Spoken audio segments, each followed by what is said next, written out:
Okay, folks, I am just headed to CrossFit. I'm gonna go to Reddit today, and I'm gonna go into the software engineering subreddit, not the experience developers subreddit, and we're gonna talk about what it's like to be a software engineer. So this is gonna be more geared towards folks that are maybe in college or university, going through their boot camp, whatever it happens to be, kind of anticipating like what that might be like when they're done. Or people even earlier than that, where they're trying to consider, like, hey, what's a career in software development going to look like? So I wanted to chat through that. So for folks that have many years of experience, or even a few, you may, I'm just giving you a heads up, you may not find this super exciting, but if you do want to hang out for the quick drive to CrossFit here, that would be awesome. And of course, I welcome you to share your experiences in the comments, right? If what I'm sharing sounds different, or you want to confirm for other viewers, like, sharing information is helpful. And obviously I'm only one person sharing one perspective. So quick reminder too, if folks want questions answered, please leave them in the comments. Gotta move my microphone around. Sorry if the beginning of that was pretty rough. I just realized the microphone was like on my shoulder. If you want questions answered, not in the comments, you can send them to DevLeader on social media. And when you do that, I will keep them anonymous. So you can look for me on Instagram. LinkedIn will just be Nick Cosentino, on Twitter, wherever. I post every platform. Okay, so what is it like to be a software engineer, software developer? Probably a little bit different than you might expect, based on I don't know, what I think a lot of like perspective is, like, stereotypically of software development, right? Software developers are the most introverted people that never talk to other people, super nerdy, basically zero social abilities. You only talk to computers. You basically speak in ones and zeros. Can't leave the house because you're too busy programming, which there's nothing wrong with programming if you enjoy it, right? Just a quick disclaimer. But when it comes to actually working at a company as a software developer, you actually spend a lot of time with other people. Now, I don't mean, like, especially as a more junior developer, it's not like in an 8-hour workday, I'm telling you, that you're only talking to people. Hey, that person has the exact same car, but it's silver. I don't have the 360 cam on. Just gotta believe me. So yeah, it's not like your whole workday is just gonna be sitting down talking with people, but I would say expect a chunk of it. And the more senior you become, the more likely it is that you're going to be having interactions with other teams, more people. It's still very early, so my speaking hasn't caught up. But this is something, like, again, expect that there becomes more of it. Right? So if you're like, hey, I can't wait to be a software developer because I don't want to talk to anyone, and then I can just do programming stuff all day, I would say, like, you're probably going to be disappointed at most companies if you expect to have no, interpersonal communication stuff going on.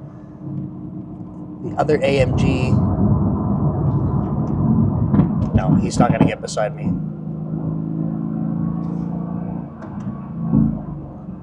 He's disappearing to the great beyond. Or she. So, software development is a team sport. You are going to be working in teams. That means, yes, like I just said, you're going to be talking with other people, but it's if you're used to building, even if you're building code and projects and stuff on your own, like, you are your own dependency, right? If you're building stuff, like, it's being built because you're motivated to do it. You're interested in it. You want to learn, or you're having fun, whatever it is. That's your motivation. Now, I would say in an ideal world, you're still, when you're working somewhere, you're still enjoying what you're building. You still find it fun, however you want to define it. I realize not everything's going to be fun in life, but my point is that the motivation for getting things completed is from you. And timeline-wise, it's probably you setting the timelines. But I think a big I don't know if I want to call it a hurdle. I think, or I don't know, and I don't want to say like a rude awakening. So I haven't figured out the right word yet. People that watch these videos are very good in the comments about being like, at this timestamp, this is the word you meant. So thank you for that. But yeah, it's, I think, a surprise, takes something that, takes getting used to for people, is that when you start working at a company, it's like, it's a business, right? And this can't be said enough, that like the software is either the product or something that supports the product, but it's a business. The goal of a business is to generate money. So when it comes to building software at a business, you need to be shipping value to customers. If you're not doing that, customers don't pay because they're not getting value. What are they paying for? So this is a bit of a mindset shift, and I seriously encourage people to just start thinking about this sooner rather than later, which is like, there's a reason why there's timelines on stuff. There's a reason why people are trying to prioritize other things over the other. You might not agree with it all the time, right? But that's in a lot of companies, that's literally someone or multiple people's jobs, is to prioritize work based on dependencies, based on what customers are asking for, right? So it's no longer just, hey, I get to build stuff because it's cool. It's, we have to build things and find ways to get value shipped to customers. Which things have the value that we're trying to ship? Well, it's either, I mean, depending on the team structure and stuff, that could be product manager, it could be your engineering manager. More general term that we'll use for that is sometimes called a product owner. So they're the one who ends up taking responsibility for, prioritization. If surprises come up, then you're talking with them about like, hey, we could go this path or this path in terms of what we're delivering. Like, what do you want? So product owner is sort of just more generalized term. I don't think I've ever seen like a title that's product owner, but it's more of a responsibility, I guess, that gets slotted alongside a title. Now, the stuff, like one of the things that I briefly saw in this thread, I think it was this one. It might have been the one that I was looking at briefly before bed. And the OP was saying, like, I heard I need math. Or I think they said it a little bit differently this time. I think they said, I heard sort of a math mindset is helpful. And I think that was a better way to say it, because historically I always hear, especially for people that are talking themselves out of software development, they go, I'm not good at math, therefore I shouldn't do software development. Because I've heard that you need to be amazing at math to do software development, and I'm just simply not. And I don't agree with that. But the way that this person said it, which is like mathematical thinking, like I 100% agree with that. Right? Especially for more complex math. Right? I'm not talking about like, what's a good way to put this? I'm not talking about like, theoretically, do you understand like what a triple integral is, or how to do a Laplace transform, like conceptually what that means. But in a lot of those more advanced things, you're doing steps. There's literally an algorithm to go solve the problem, right? So you have some type of word problem generally, so you have to interpret that. And then you have literally an algorithm to go carry out the steps to come to an answer. Now, the reason, personally, I don't like the strong math tie, and I actually prefer someone to say, like, the mathematical thinking I think was totally fair, or someone to say algorithmic thinking I think is totally fair. But I think a lot of people get spooked by math, and that becomes, almost like gatekeeping themselves from it.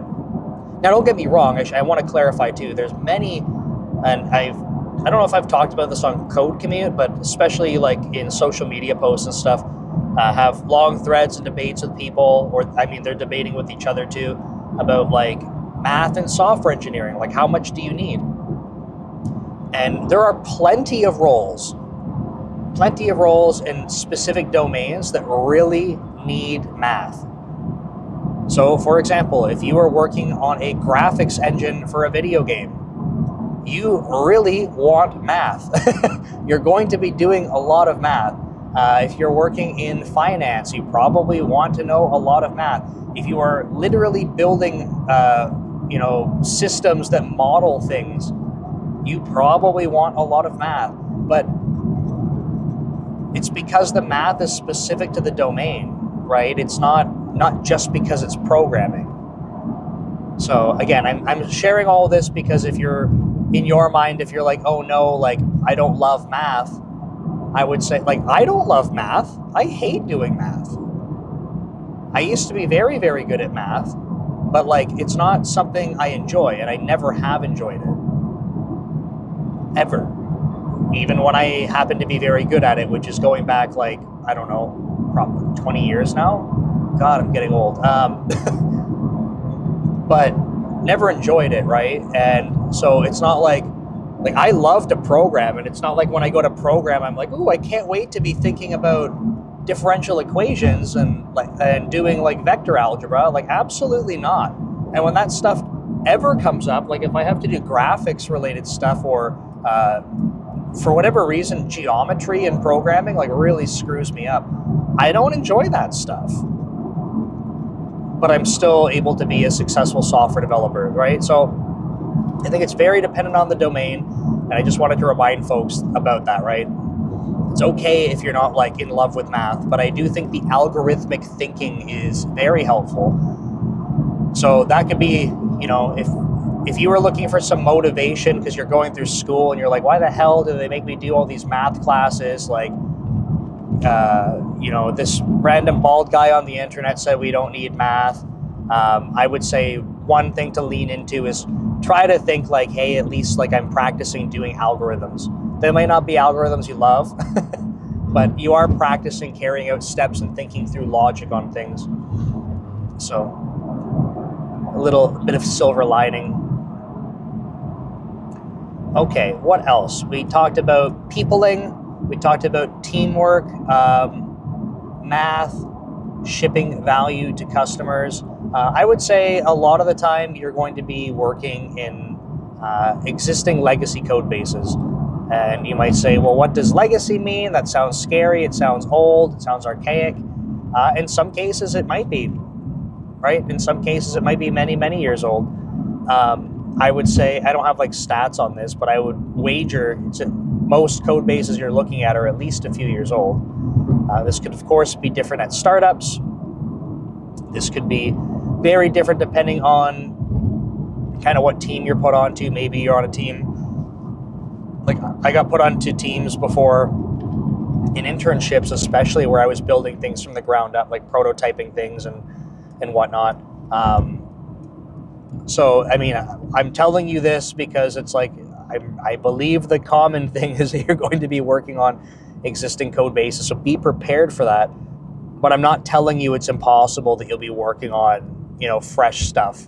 The reason I share this is because most of the things that people practice, right, especially if you're like, hey, I'm taking the advice from the internet, Nick has said, practice by building projects and stuff like that, which, by the way, I do recommend. One of the things that will be different is that every time you go to build a project, right, you're starting something, you're like, okay, Nick said to go build and I'm going to practice. You're starting something from scratch, right? You get your new environment spun up, start coding things, it's from scratch. Now, a very different scenario is when you're working somewhere, like I was saying, you're probably not spinning up an environment from scratch. You might be, but it's probably unlikely, especially in your first software development role. So if that's the case, what I'm saying is that you're probably going to be spending a lot more time building in existing code bases. So have you thought about what that might be like to go navigate, many thousands of lines of code that someone else has written?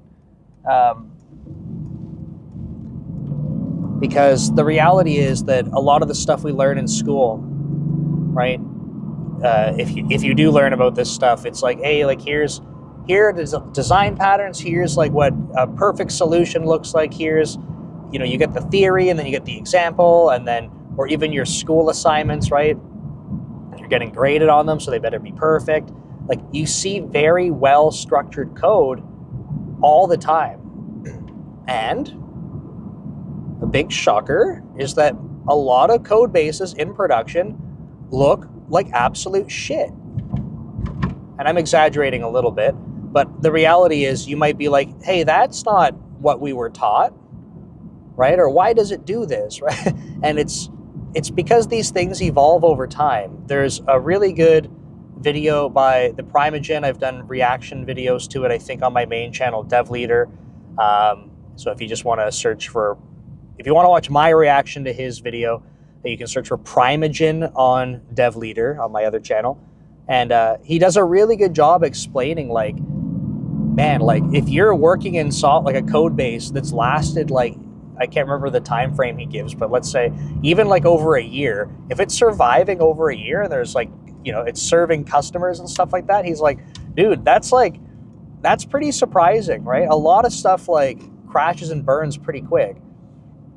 Or you have one developer that's kind of like holding it together and then they leave and then degrades very quickly. So when you have code bases that have lived on for years and years, it's like that's pretty awesome. And you have to think, right? Like, you have to keep this thing running.